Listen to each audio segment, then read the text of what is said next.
the savannah jungles, whatever that place is, here to see something wild and dangerous, something that I can destroy. What was that? Ah! A Rubik's Cube, and in the wild, my most deadly enemy. He can strike you and make you turn inside out, make your brains in hell. I know how to defeat this one-of-a-kind Rubik's Cube, but if the whole world knew, then today would be a better day, wouldn't it?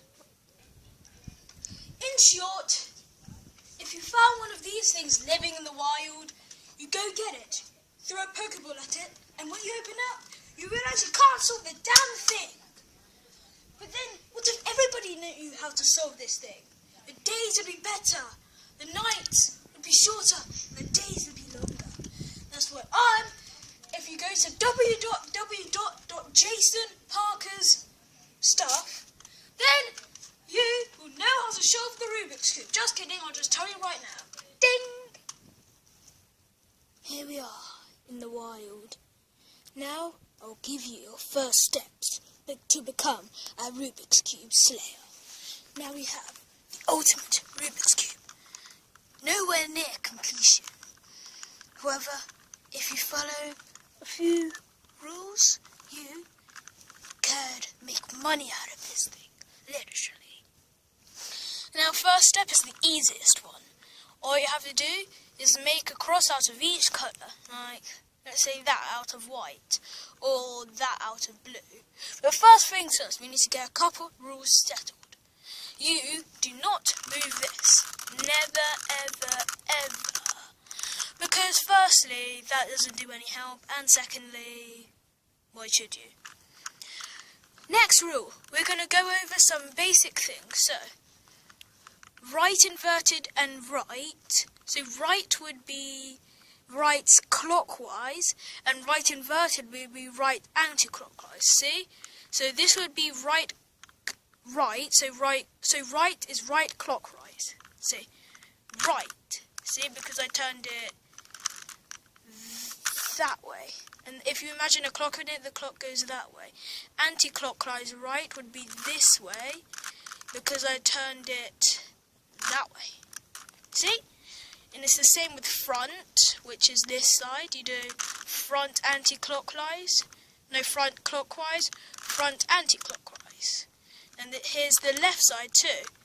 Left clockwise, left anti-clockwise. And down clockwise, down anti-clockwise. Got that? And if it's orange in the centre square never moves. So you can't actually move it anyway. That's why I told you not to move the centre, because then the orange square moves. So the orange square is always where the orange side is. Blue square is always where the blue square is, and red square is always where the red square is. To prove that they always stay in the same place, red is always opposite orange. See? Opposites. See, they're opposite. And yellow is always opposite white. See, opposites. Green is opposite blue, and blue is opposite green. Now, lovely. Let's get down to work. First step, make a cross. This is the most simple instruction in the whole thing. You just need to make a cross out of one colour. If you can't do this, then you're totally screwed. Now, let's have a go at this. Now, normally I start with the red, since red's my favourite colour. So, let's see. We can move that out the way and put it back up. So now we have that bit of the cross. We need that bit and that bit, yeah? So, we need to... So you need to look for these middle squares. They're in the middle of two squares. This isn't a middle square. Oh, whoops, my paper blew. Sorry, we're in the wild. As you know, paper blows all the time. So this is on top of this. We can literally just spin it and boom. So we want this square now. So if you make some room for it, it can slip in right there. So boom, red cross made. Now hopefully you got the hang of this tip, since that, since this one's even harder. So what you need to do for this one is you need to use an algorithm. Yep, where did my piece of paper go? That had the algorithm on it. Ah, here we go. The algorithm is, if you can see, right, up, right inverted, up, right, up, up. So that's the algorithm there. I need to do it on the Rubik's Cube. So now, where's our cross? So you hold it like that, so that the cross is facing upwards to the sky, as it shouts a merciless cry for help. And then you start. Okay, follow this. Wait, let me just put that like there so you can see it. Who cares, scrap that. You guys can probably manage. Actually, just write it down on a piece of paper. I'll give you 10 seconds or you can pause the video.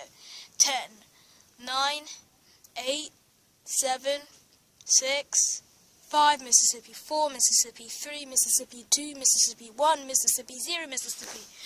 Okay, Mississippi counts. So, what you need to do here, oh, the camera's going down, don't know why. So now what you need to do, red faces upwards to the sky. Oh, camera's gone again, sorry. So red face upwards to the sky, and you proceed the procedure. So, you go right, up, right inverted, up, right, up, right inverted, up. And now you see, it's all good.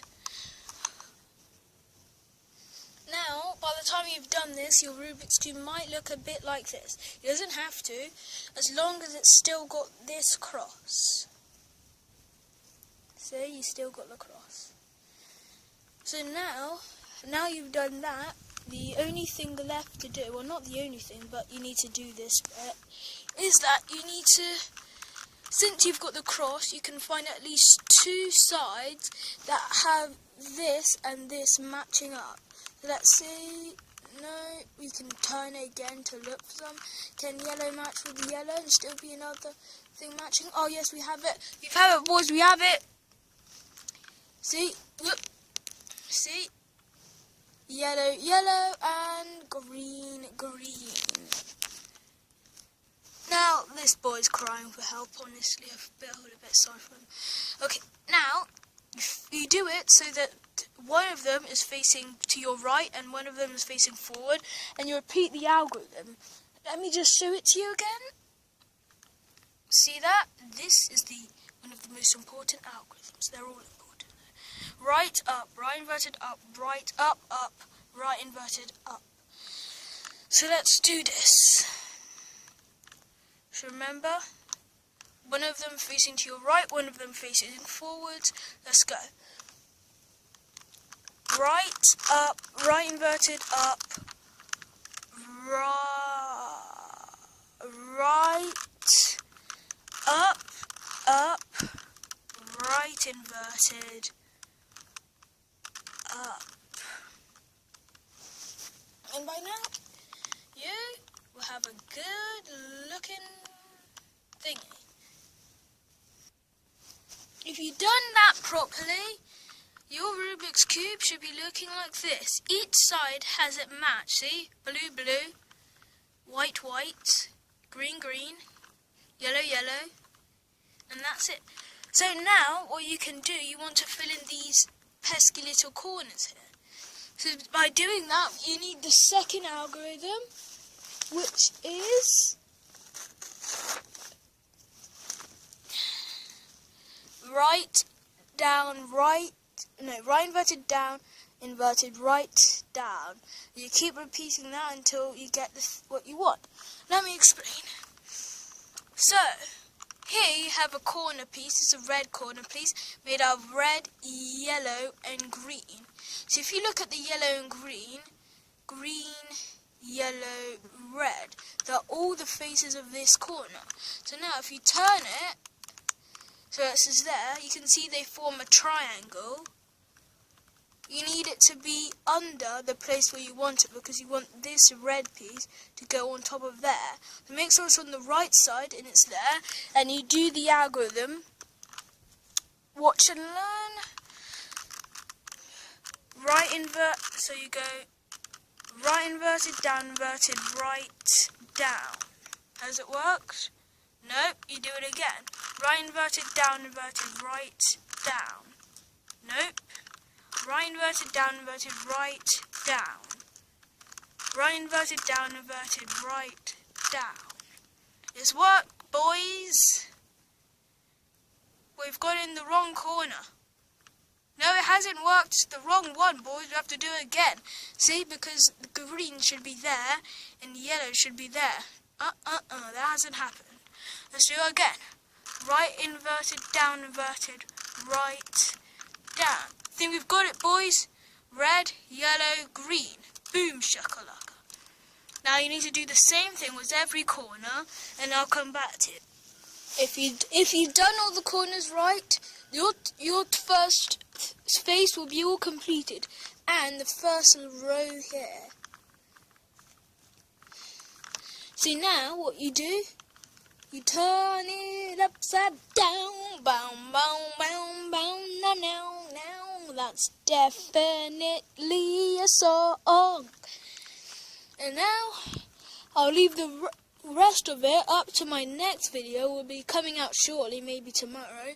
But we've run out of time, so I'll see you guys next time. Bye bye.